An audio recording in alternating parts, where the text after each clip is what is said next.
Siyempre, ang dami nilang nagawang roles, di ba? So, ano yung pinaka-challenging, special, and unique dito sa mga character na gagampanan, ginampanan nyo dito sa serye?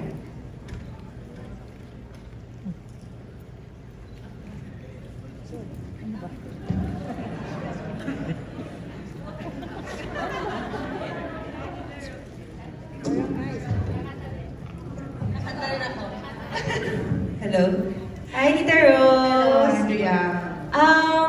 For me, special to kasi unang-una, tulad ng sinabi, kanina nga nagko-compare notes na kami ni Sid habang ini-interview si Bea at si Dennis. Kasi si Dennis, si Sid, tsaka ako, kami yung tatlong kabang-kaba pumunta sa set.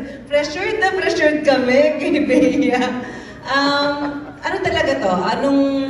Nung lumipat siya sa GMA, talagang winish ko na maka-work siya. And si Dennis, sa mga interviews ko before, lagi ko naman binabanggit na gusto ko talaga siya makatrabaho. So, third time na namin, and ito si Sid, nagbabalik after Millionaire's Wife. So, grabe talaga, grabe sila makatrabaho. Kita mo yung dedication, and ang ganda na dinidiscuss yung scene bago i-atake, also with direct. For me, naiiba to kasi ang layo-layo dun sa huli ko pong ginawa.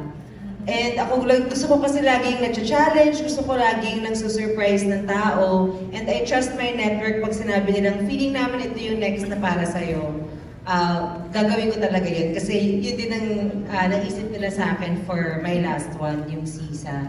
Si Zarina kasi, pag tinignan nyo sa mga videos kanina, parang kala mo mean lang siya, na social, na nagtitrip minsan. Pero makikita nyo dito sa Love Before Sunrise na merong malalim siyang pinanghuhugutan. Parang I feel, ako kasi pag gumagawa po ako ng character, parang hinahanap ko yung puso niya na parang kailangan maintindihan ko siya, medyo nagiging protective ako sa kanya. So, like ko iniisip na, ganito si Zarina kasi feeling niya, deserve niya lahat ng bagay na to kasi lumaki siya ng walang love from yung parents, yung love na gusto niya from the parents and yung support na kailangan niya. So, challenging yun for me na magkaroon ng ganong lalim si Zarina na makarelate pa rin sa kanya yung tao kahit na kailangan pa rin, syempre parang visually maganda yung mga eksena namin ni Bea na tapatan, na lumabas pa rin yung pagkakontrabida niya. So hopefully yun, kahit papano,